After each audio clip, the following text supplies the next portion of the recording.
जिस इंसान में ज़ाती सिफ़ात ना हो वो अपने लिबास से लेकर अपने मकान तक अपनी हर शय की तारीफ चाहता है। औरत की तारीफ उसे ज़ेर करने के लिए मर्द का सबसे बड़ा हथियार होती है। कुछ लोग इतने खुद पसंद होते हैं कि हर जगह और हर किसी से बस अपनी तारीफ़ें करना और सुनना पसंद करते हैं। दुश्मन से हमेशा बचो और दोस्त से उस वक्त तक जब वो तुम्हारी तारीफ करने लगे।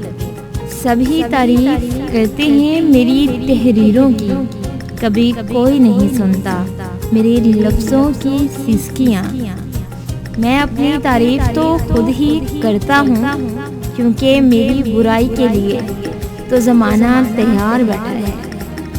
सब तारीफ़ें कर रहे थे अपने अपने प्यार की, मैंने नींद का बहाना करके महफिल ही छोड़ दी। तारीफ़ एक ऐसा हथियार है जो हर किसी के पास होता है और हर किसी पर ही असर करता है।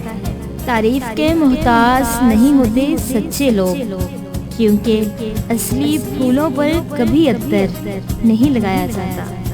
तेरी तारीफ में मसरूफ़ रहते हैं अल्फाज, मेरे तरफदार तेरे बहुत हैं।